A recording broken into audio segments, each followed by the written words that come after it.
दोस्तों स्वागत है अपने YouTube channel top trending GK में। दोस्तों जो एसएससी सीजीएल 2021 जिसके एग्ज़ाम 11 से 21 अप्रैल 2022 के बीच में हुए हैं, तो इन एग्ज़ाम्स की ऑफिशियल आंसर की आ चुकी हैं। जो भी कैंडिडेट ने एग्ज़ाम दिया है वो अपनी आंसर की चेक कर सकते हैं। टेलीग्राम पर मैंने लिंक अपडेट कर दी है, तो ये आप ऑब्जेक्शन यहाँ पर राइज कर सकते हो। कोई भी सवाल में आपको डाउट लगता है तो यहाँ पर जो ये एग्ज़ाम हुए हैं 11 से 21 अप्रैल, ये आने वाले आपके सीएचएसएल हो गया या फिर आपके एनटीपी सीबी2 एग्ज़ाम है, इनके लिए काफ़ी महत्वपूर्ण रहने वाले हैं। इनसे आपको बहुत कुछ करंट अफेयर से भी बेनिफिट मिलने वाला है।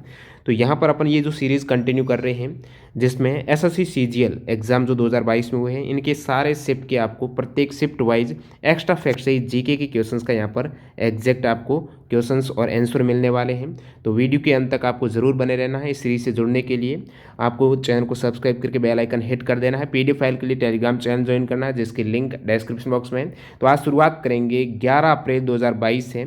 उसका जो 4 से 5 पीएम वाली शिफ्ट में एग्जाम हुआ है, जिसमें जीके के जो 25 सवाल पूछे गए हैं, जानेंगे एक्स्ट्रा फैक्ट सहित उसका क्या एग्जैक्ट आंसर है।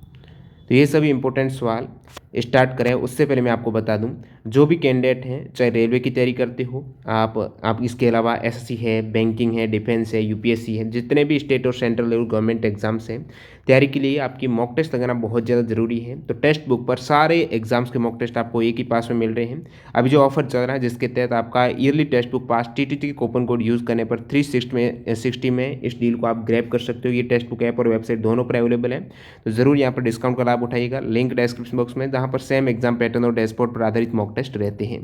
तो यहाँ पर कंटिन्यू कर लेते हैं, देख लेते हैं इन सभी 25 जीके के क्वेश्चंस का क्या एग्जैक्ट यहाँ पर एक्स्ट्रा फैक्ट सहित सॉल्यूशन। देखिएगा पहला सवाल, सिद्धेंद्र योगी के प्रयासों से किस नृत्य को गौरवान्वित किया है?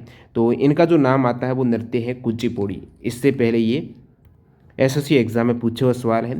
तो सिद्धेंद्र योगी हैं वो कुचिपुड़ी नृत्य शैली के प्रमुख यहाँ पर आदि गुरु के रूप में इन्हें सराहा गया है। कुचिपुड़ी जो आंध्र प्रदेश का एक शास्त्रीय नृत्य है, कुचिपुड़ी जिसकी उत्पत्ति आंध्र प्रदेश की कृष्णा जिले के एक गांव से हुई है।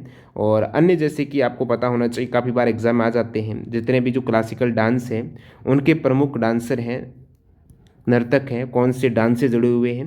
तो जैसे भरतनाट्यम से संबंधित कलाकार की बात करें तो यामिनी कृष्णमूर्ति है, मीनाक्षी सुंदरम पिल्लई है, कृष्णमूर्ति, सोनल मानसिंह है, काफ़ी बार आया यहाँ से, रुक्मणी देवी अरुंदले, ये भी पूछा हुआ है। तो ये सभी एस के सरोज हैं, और बल सरस्वती हैं, पद्म सुब्रह्मण्यम है, वैजयंती माला, राम गोपाल लीला सैमसन, मृणालिनी साराभाई, मल्लिका साराभाई, मालविका सरकार, प्रियदर्शिनी गोविंद, ये भरतनाट्यम से संबंधित कलाकार हैं। कुचिपुड़ी की बात करूं तो वेदांतम सत्यनारायण शर्मा, यामिनी कृष्णमूर्ति भी हैं, लक्ष्मी नारायण शास्त्री, राधा रेड्डी, राजा रेड्डी, स्वप्ना सुंदरी, इंद्राणी रहमान, एनटी रामाराव जूनियर, निर्मला विश्वेश्वर राव, शांता राव, उमा रामाराव, हलीम खान, थारा कल्याण। और कथक से संबंधित प्रमुख कलाकार में शंभी महाराज, बैजनाथ प्रसाद जो लच्छू महाराज है, सुखदेव महाराज, बिरजू महाराज है, शोभना नारायण, जो जितने भी महाराज अधिकतर यहाँ पर कथक के डांसर हैं, अच्चन महाराज, नारायण प्रसाद, चंद्रलेखा, बिंदादीन महाराज। ठीक है, नेक्स्ट वन यहाँ पर हाई डैश पीस, इजी सवाल पूछा गया है। ये युद्ध किन दो राजाओं के बीच में हुआ था? हाई डैश पीस का युद्ध है, जिसे झेलम के युद्ध के नाम से जाना जाता है। तो ये युद्ध हुआ है सिकंदर और पोरस के मध्य, जिसमें सिकंदर ने पोरस को हरा दिया था, और उसके साहस को देखा, पोरस के साहस को प्रभावित होकर सिकंदर ने उसका राज्य वापस कर दिया, तथा पोरस सिकंदर का सहयोगी बन गया एक तरीके से। ये युद्ध हुआ था 326 बीसी में। हाई डैश पीस का युद्ध झेलम नदी के किनारे हुआ है, सिकंदर और पोरस के मध्य, जो पंजाब के राजा हैं। नेक्स्ट वन यहाँ पर, निम्नलिखित में से किस शासक के अधीन दिल्ली सबसे पहले राजधानी बनी है? ये सवाल एसएससी में पहले भी पूछा हुआ है 2020। किस शासक के अधीन दिल्ली सबसे पहले राजधानी बनी है? तोमर राजपूत आपका करेक्ट आंसर हो जाएगा, ऑप्शन 3। तोमर राजपूतों के अधीन दिल्ली पहली बार किसी राज्य की राजधानी बनी थी? तोमर राजपूत याद रखिएगा, जहाँ पर दिल्ली है वो सबसे पहले राजधानी बनी। तोमर राजपूत 8वीं शताब्दी से 12वीं शताब्दी तक काल हैं, और जो अनंगपाल हैं इस वंश के संस्थापक माने गए हैं। अब बात करूँ, जब दिल्ली सल्तनत की बात आती है तो 5 प्रमुख वंश हैं, गुल, खिले, तो, सोलो, यानी गुलाम वंश सबसे पहला 1206 से 1290, फिर खिलजी वंश 1290 से 1320, तुगलक वंश है, शेर डायनेस्टी है, लास्ट में लोधी डायनेस्टी है। तो 1206 से 1526 तक दिल्ली सल्तनत का काल रहा है। पहला वंश जो गुलाम वंश है, या फिर बोले तो दिल्ली सल्तनत का पहला सुल्तान है वो गुलाम वंश के शासक, जिनका नाम है कुतुबुद्दीन ऐबक। अगला सवाल देखते हैं यहाँ पर, भारत के संविधान को बनाने वाली संविधान सभा में कितनी महिला सदस्य थी? संविधान सभा में जो 389 टोटल सदस्य हैं। उसके बाद जब यहाँ पर देश अलग हो गया, स्वतंत्र हो गया, तो उसके बाद यहाँ पर 299 सदस्य रहे थे, जिसमें से 15 महिला सदस्य, कितनी 15 महिला सदस्य, और उसमें बात करूँ एससी के हैं 26 और एसटी के हैं 33। तो यहाँ पर ये सभी आपको याद रखना है। महिला सदस्य संविधान सभा में 15, अनुसूचित जाति के 26 और अनुसूचित जनजाति के 33 सदस्य। अब बात करते हैं जो बंटवारा हुआ था उससे पहले संविधान सभा यानी 1946 से जून 1947 तक है, टोटल संविधान सभा में सीट थी 389। कितने सदस्य? 389। एग्जाम में पूछे हुआ सवाल है, एनटीपीसी में आया था, सबसे ज़्यादा सदस्य किस रियासत के थे संविधान सभा में? तो मद्रास रियासत के 49 सदस्य याद रखिएगा। सेकेंड बॉम्बे रियासत के 21 सदस्य। और इसमें फिर यहाँ पर वोटिंग में 208 सीट्स है वो आईएनसी को, एआईएमएल को 73 सीट्स, अदर्स को 15 हैं, और बाकी जो यहाँ पर प्रिंसली स्टेट्स रियासतें हैं उनको 93 सीट मिली हैं। और बात करें जो 1947 के बाद यानी फिर जनवरी 1950 तक टोटल जो 389 सदस्य हैं उनमें से 299 सदस्य ही रहे, जिसमें से 229 है वो चुने गए थे और 70 यहाँ पर मनोनीत थे। नेक्स्ट वन यहाँ पर, निम्नलिखित में से कौन सा शहर फरवरी 2021 से भारत के खेल शहर के रूप में जाना गया है?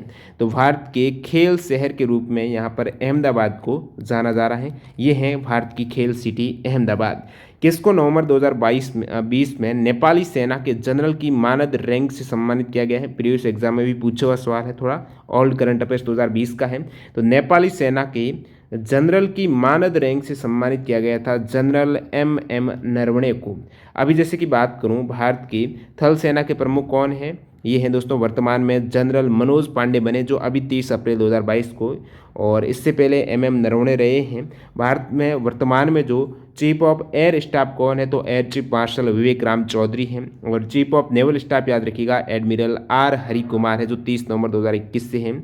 और ये जो अवार्ड हैं नेपाल का जो जनरल की मानद रैंक है, इससे पहले भी भारत के एक व्यक्ति को मिल चुके हैं जिनका नाम है commander in chief general KM करीपा। 1950 में इस उपाधि से सम्मानित होने वाले पहले भारतीय थे। और इसके बाद यहाँ पर ये मिली है जनरल MM नरवणे को। नेक्स्ट वन यहाँ पर, निम्न में से किस बीमारी या फिर स्थिति के पीछे खराब स्वच्छता की स्थिति संभावित कारण नहीं हो सकती है?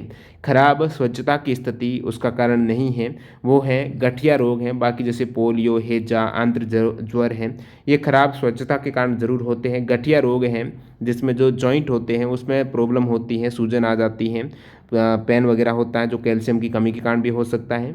या फिर काफ़ी बार रोग प्रतिरोधक क्षमता है, इम्यून सिस्टम है, वो जब रिएक्शन करता है तो खुद की कोशिकाओं को ही मार देता है, तो वहाँ पे जॉइंट वगैरह की कोशिकाएं वो नष्ट हो जाती है। उस केस में आपकी ऐंठन दर्द हो जाएगा, तो ये गठिया रोग होता है। अब जैसे कि इन्होंने बोला है स्वच्छता की स्थिति है, यानी फिर जो जल जनित रोग हैं या फिर खाद्य दूषित आपके भोजन से होने वाले रोग है वो सभी स्वच्छता में आ जाते हैं। जल जनित रोग में पोलियो आ जाएगा, मलेरिया है, हैजा है, डेंगू, खुजली, टाइफाइड, रक्त अल्पता, और ये सभी रोग हेपेटाइटिस वगैरह, ट्रेकोमा जल जनित रोग हैं। इसमें दूषित जल से अलग अलग जो रोगजनक है विषाणु के द्वारा पीलिया, पोलियो ये हो जाए, गैस्ट्रोएंटेराइटिस है, जीवाणु के द्वारा अतिसार, पेचिस, मियादी बुखार, प्रोटोजोआ के द्वारा पायरिया, पेसिच, निंद्र रोग, मलेरिया वगैरह है, कृमि के द्वारा फाइलेरिया है, ये सभी दूषित जल के कारण।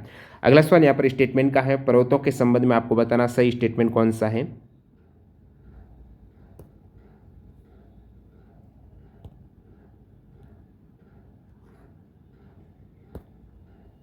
एक सेकेंड, देखिए यहाँ पर सवाल है, पर्वत एक पंक्ति में व्यवस्थित हुए हो सकते हैं जिसे श्रेणी कहते हैं। पर्वत एक पंक्ति में व्यवस्थित हुए हो सकते हैं जिसे श्रेणी कहते हैं। सही स्टेटमेंट है, पंक्ति में वो आपकी श्रेणी हो जाएगी। भारत में अरावली श्रेणी दुनिया की सबसे पुरानी वलित पर्वत प्रणालियों में से एक है, ये भी करेक्ट है। दक्षिण अमेरिका में माउंट किलिमंजारो ज्वालामुखी पर्वत का उदाहरण। ये ज्वालामुखी पर्वत जरूर है माउंट किलिमंजारो, लेकिन दक्षिण अमेरिका में न होकर ये अफ्रीका में है, वो भी तंजानिया में। माउंट किलिमंजारो तंजानिया में एक निष्क्रिय ज्वालामुखी है। तो स्टेटमेंट 1 और 2 ये दोनों करेक्ट है, 3 वाला रॉन्ग है। और जो 3 ज्वालामुखी शंकु इसमें पाए जाते हैं जो किलिमंजारो हैं, शंकु, कीबो, जो 3 शंकु है उसमें कीबो, मवेंजी और शिरा है, ये ईस्ट अफ्रीका में तंजानिया है जहाँ पर माउंट किलिमंजारो है, जो एक निष्क्रिय ज्वालामुखी माउंटेन हो जाएगा। और इसकी हाइट है वो 5895 मीटर है, जो कि सबसे ऊंचा मुक्त एकदम स्ट्रेट खड़ा पर्वत है, फ्री स्टेट वाला अफ्रीका का सबसे ऊंचा पर्वत हो जाएगा।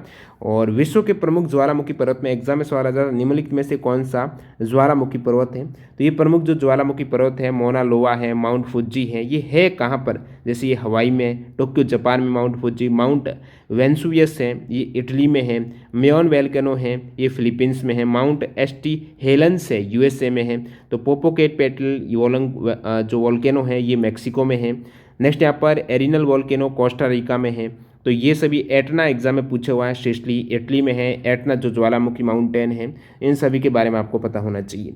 अगला सवाल यहाँ पर एक आपके त्यौहार का पूछ लिया है, जिसमें हाथी वाला ये भैंस दौड़ाना, तो कीचड़ उछालना, खेतों में दौड़ना, किसी आदमी के द्वारा गर्जना करती हुई भैंस दौड़ाना, कर्नाटक के किस त्यौहार की विशिष्ट दर्शनीय चीज़ें हैं। तो ये जो त्यौहार है कंबाला इसका नाम है, जिसमें इस त्यौहार में भैंसों की शक्ति और रफ्तार का प्रदर्शन होता है, भैंस वगैरह दौड़ाई जाती है, वो कंबाला फेस्टिवल है, जो कि कहाँ पर होता है याद रखिएगा, कंबाला त्यौहार है, ये कर्नाटक का त्यौहार है। अन्य सभी आप विकल्प में देखेंगे, जैसे कि यहाँ पर है पदत्कल। तो पदत्कल एक ऐतिहासिक स्थान है जो कर्नाटक के बीजापुर में स्थित है, मलयप्रभा नदी के तट पर है, और चालुक्य साम्राज्य के दौरान पदत्कल एक ख्याति प्राप्त महत्वपूर्ण शहर हुआ करता था। एक ऑप्शन में है महामस्तकाभिषेक। तो ये जो अभिषेक होता है ये भी कर्नाटक में होता है। कर्नाटक राज्य की जो श्रवण बेलगोला शहर है, यहाँ पर गोमतेश्वर बाहुबली का महामस्तकाभिषेक होता है, जो कि 12 वर्ष के अंतराल में नेक्स्ट आपकी 2030 में होने वाला है। एक विकल्प में था करगा। करगा कर्नाटक का लोक नृत्य है जो द्रौपदी को समर्पित है। करगा कर्नाटक का लोक नृत्य है।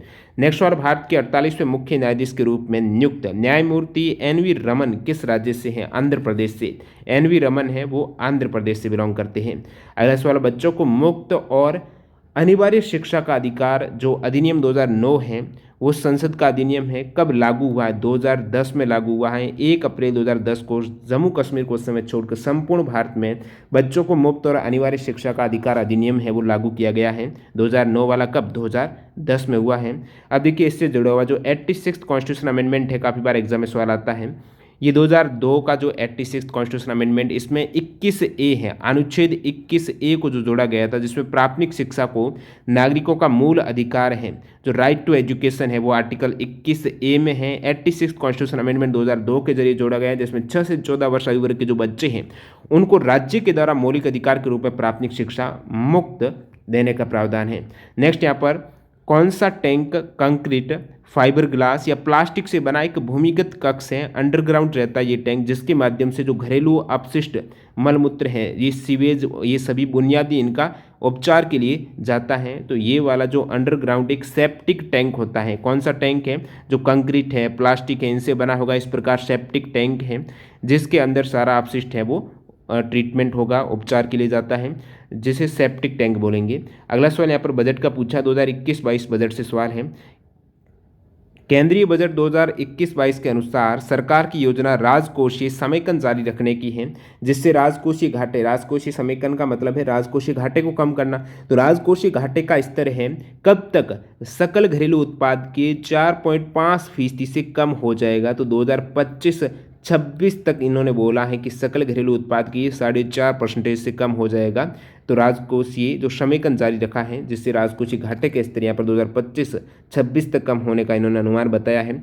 नेक्स्ट वाले यहाँ पर नासिक, त्र्यंबक और भद्राचलम तीर्थ स्थल किस नदी के तट पर स्थित है? तो ये जो तीर्थ स्थल है नासिक, त्र्यंबक और भद्राचलम है, ये गोदावरी नदी के तट पर स्थित है। किस नदी के? गोदावरी नदी के तट पर। भद्राचलम की बात करूँ तो ये तेलंगाना में है, और त्र्यंबक और जो नासिक है ये महाराष्ट्र में है। भद्राचलम है ये तेलंगाना में गोदावरी नदी के तट पर स्थित भगवान राम के भद्राचलम मंदिर के लिए प्रसिद्ध है। और यहाँ पर गोदावरी नदी की बात आई तो आपको पता होना चाहिए तेलंगाना में गोदावरी नदी पर जो बांध है वो कौन सा? पोचमपांड बांध है। त्र्यंबक है, त्र्यंबक महाराष्ट्र राज्य के नासिक जिले में स्थित जो यहाँ पर एक त्र्यंबकेश्वर मंदिर है, जो 12 ज्योतिर्लिंग में से एक है, वो यहीं पर है त्र्यंबक में।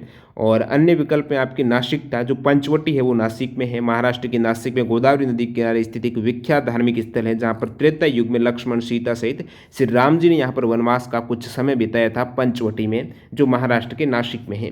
अगला सवाल यहाँ पर ओडिशा ने प्रत्येक ग्रामीण घर में 100% कार्यात्मक घरेलू नल के पानी के कनेक्शन प्रदान करने के लिए किस वर्ष को लक्ष्य वर्ष के रूप में निर्धारित किया है? 2023 से 24 तक ओडिशा ने बताया है कि 100% सभी के घर में घरेलू नल कनेक्शन हो जाएगा। तो उनका लक्ष्य है 2023 2023-24 हर घर नल से जल योजना है। इसके माध्यम से जो वित्त वर्ष 2022-23 का बजट है, इस दौरान 3.8 करोड़ घरों में नल का पानी कनेक्शन प्रदान करने के लिए यहाँ पर 60,000 करोड़ रुपए आवंटित हुए हैं अब की बार बजट में। किसी दिए गए वर्षीय अवधि में प्रति 1000 जीवित जन्मों पर जीवन के पहले 28 दिनों के भीतर होने वाली मौत की संख्या को किस रूप में परिभाषित किया गया है? तो ये है दोस्तों नवजात मृत्यु दर। नवजात मृत्यु दर है जैसे जन्म है उनके 28 दिन के भीतर यदि नवजात शिशु की डेथ हो जाती है तो वो नवजात मृत्यु दर में काउंट होगी। तो ये नवजात मृत्यु दर है यूनिसेफ के अकॉर्डिंग भारत में प्रति 1000 जन्म लेने वाले नवजातों पर मृत्यु दर जो नवजात मृत्यु दर है उनकी संख्या 23 है। शिशु मृत्यु दर क्या होती है? 1 वर्ष से कम उम्र के बच्चों का प्रति 1000 बच्चों पर कितने जीवित बच्चों पर कितने डेथ होती है वो है। आर्थिक सर्वेक्षण 2020-21 के अनुसार शुद्ध एफपीआई जो विदेशी पोर्टफोलियो निवेश है 2020-21 के अनुसार शुद्ध एफपीआई ने कब 9.8 बिलियन अमेरिकी डॉलर का पूर्णकालिक मासिक उच्च स्तर दर्ज किया है? तो ये नवंबर 2020 में 9.8 बिलियन अमेरिकी डॉलर का पूर्णकालिक मासिक उच्च स्तर दर्ज किया है। किस भारतीय राज्य में आपको बक्सा किला मिलेगा? यानी आपको पूछा है कि जो बक्सा फोर्ट है वो कहाँ पर है? जो पश्चिम बंगाल में जो बक्सा टाइगर रिजर्व है वहीं पर ये बक्सा किला है। कौन राजीव गांधी खेल रत्न पुरस्कार प्राप्त करने वाली पहली महिला हॉकी खिलाड़ी है? तो राजीव गांधी खेल रत्न पुरस्कार प्राप्त करने वाली प्रथम महिला हॉकी खिलाड़ी रानी रामपाल है, जिन्हें 2020 के राजीव गांधी खेल रत्न अवार्ड में रानी रामपाल को यहाँ पर मिला है। ये जो अभी अवार्ड का नाम चेंज हो गया है, अब इसका नाम रखा गया है मेजर ध्यानचंद खेल रत्न अवार्ड है। तो रानी रामपाल करेक्ट है जो प्रथम महिला हॉकी खिलाड़ी हैं जिनको ये अवार्ड मिला है। और बात करूं लेटेस्ट में 2021 में राजीव गांधी खेल रत्न अवार्ड की, तो इन सभी को नीरज चोपड़ा है। ये सभी खिलाड़ी हैं ना किस स्पोर्ट से बिलोंग करते हैं, इस प्रकार एग्जाम में सवाल लेटेस्ट से आ जाता है। नीरज चोपड़ा को मिला है। ये भी पूछ लें कि कौन से खिलाड़ी को 2021 में ये मेजर ध्यानचंद खेल रत्न अवार्ड नहीं मिला, तो ये सभी आपको पता होना चाहिए। Neeraj Chopra athletics, Ravi Kumar Dahiya wrestling, Lovlina Borgohain boxing, PR Sreejesh hockey, Avani Lekhara है ये पैरा ओलंपिक शूटिंग में, सुमित अंतिल पैरा एथलेटिक्स है, Pramod Bhagat para badminton, Krishna Nagar para badminton, Manish Narwal para Olympic जो शूटिंग है, Mithali Raj cricket, Sunil Chhetri football, Manpreet Singh hockey, इन सभी को मिला है ये 2021 में खेल रत्न अवार्ड। 2019 में बात करें तो दीपा मलिक और बजरंग पूनिया को मिला है। 2018 में मीराबाई चानू और विराट कोहली को। 2020 में 5 खिलाड़ी रोहित शर्मा, मरियप्पन थंगावेलु, मनिका बत्रा, विनेश फोगाट और रानी रामपाल को। और मैरीकॉम की बात करें तो इन्हें 2009 में मिला है बॉक्सिंग में। प्रथम जो ये राजीव गांधी खेल रत्न अवार्ड जो शुरुआत हुई 1991-92 में विश्वनाथन आनंद को दिया गया है। इसमें रिवार्ड राशि है 25 लाख रुपए दिए जाते हैं और ये राष्ट्रपति के द्वारा हर साल 29 अगस्त को राष्ट्रपति भवन में प्रदान किए जाते हैं जो खेल दिवस के अवसर पर। अगला सवाल देखते हैं यहाँ पर, भारत के संविधान में द्विसदनीय संसद का प्रावधान रखने का विचार किस देश के संविधान से लिया गया था? द्विसदनीय संसद का प्रावधान रखने का विचार है ये ब्रिटिश संविधान से लिया गया है। अन्य जो स्रोत की बात करूँ संविधान के विदेशी स्रोत में आयरलैंड से नीति निर्देशक सिद्धांत, ऑस्ट्रेलिया से प्रस्तावना की भाषा, समवर्ती सूची का प्रावधान, जर्मनी से आपातकाल के प्रावधान के समय जो राष्ट्रपति को मौलिक अधिकार संबंधी शक्तियाँ, दक्षिण अफ्रीका से संविधान संशोधन की प्रक्रिया, रशिया से मौलिक कर्तव्यों का प्रावधान, ब्रिटेन से संस्थात्मक शासन प्रणाली, एकल नागरिकता, मौलिक अधिकार हैं ये USA से लिए गए हैं। तो जो द्विसदनीय संसद का प्रावधान ब्रिटेन थे। निम्नलिखित में से कौन सोशल हार्मनी पुस्तक, सोशल हार्मनी सामाजिक समरसता, इस बुक्स के ऑथर है नरेंद्र मोदी। मोदी जी के द्वारा लिखित पुस्तक में सोशल हार्मनी यानी सामाजिक समरसता, एग्जाम वॉरियर्स, ज्योतिपुंज, प्रेम तीर्थ, एवॉर्ड ऑफ लव, साक्षी भाव, डिवाइन इंडिया, आपातकाल में गुजरात, सेतुबंद, श्री गुरुजी एक स्वयंसेवक, संग योगी वकील साहिब, लक्ष्मण राव और इसके अलावा आंखें धन्य 6, एडुकेशन इज एम्पावरमेंट, भाव यात्रा, ये सभी नरेंद्र मोदी जी के द्वारा लिखित प्रमुख पुस्तकें हैं। नेक्स्ट वाला, जल फ्लोराइडेशन क्यों किया जाता है? जो कि सार्वजनिक जल आपूर्ति के लिए फ्लोराइड का नियंत्रण समायोजन है। तो फ्लोराइड, जल में फ्लोराइड के नियंत्रण के लिए जो जल फ्लोराइडेशन है वो दांतों की सड़न को रोकने के लिए किया जाता है। निम्नलिखित में से कौन सा मोनोसेकेराइड का एक उदाहरण है? मोनोसेकेराइड में ये आ जाते हैं ग्लूकोज, फ्रक्टोज और गैलेक्टोज। तो यहाँ पर फ्रक्टोज है, ग्लूकोज है, जो सिंपल कार्बोहाइड्रेट में आता है मोनोसेकेराइड है वो ग्लूकोज, फ्रक्टोज और गैलेक्टोज है। सिंपल में डाइसेकेराइड में आ जाता है जो यहाँ पर आप देख रहे हो सुक्रोज, ये डाइसेकेराइड है। इसके अलावा माल्टोज, लैक्टोज, सुक्रोज ये डाइसेकेराइड है। और बात करूँ पॉलीसेकेराइड की, बहुसेकेराइड है, उसमें स्टार्च आ जाता है, फाइबर्स हैं, ग्लाइकोजन है, ये क्या है?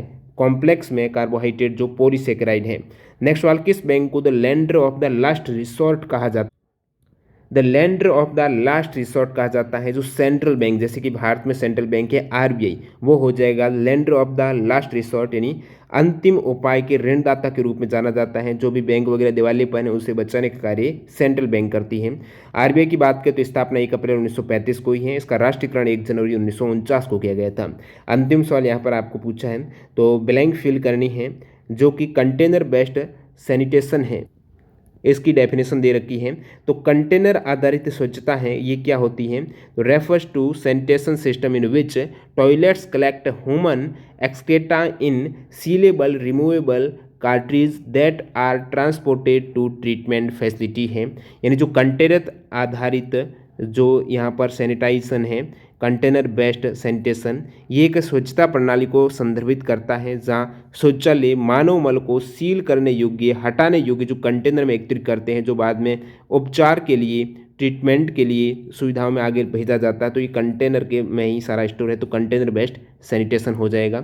इस प्रकार यहाँ पर जो 25 क्वेश्चन है सीजीएल एग्ज़ाम, जो कि 11 अप्रैल 2022 को 4 से 5 बजे वाली शिफ्ट है, इसमें पूछे गए हैं। तो ये सभी एक्स्ट्रा फैक्ट्स कवर हुए हैं। इस प्रकार सीरीज से जुड़ने के लिए चैनल को सब्सक्राइब करके बेल आइकन हिट कर देना। और बाकी जो भी कैंडिडेट ने अभी आंसर की चेक की है तो आप कमेंट सेक्शन में बता देना आपका कितना स्कोर हो रहा है अब की बार सीजीएल 2021 में। और इन सभी के ऑफिशियल आपको आंसर की आई हैं, तो जो भी कैंडिडेट है वो मेल कर सकते हैं। डिस्क्रिप्शन बॉक्स में मेल आईडी की लिंक है, डायरेक्ट आप अपनी ये पीडीएफ फाइल भेज सकते हो। मैं आपको टेलीग्राम चैनल पर ये कंबाइन करके डाल दूंगा। मिलते हैं नए वीडियो के साथ। वंदे मातरम। जय हिंद दोस्तों।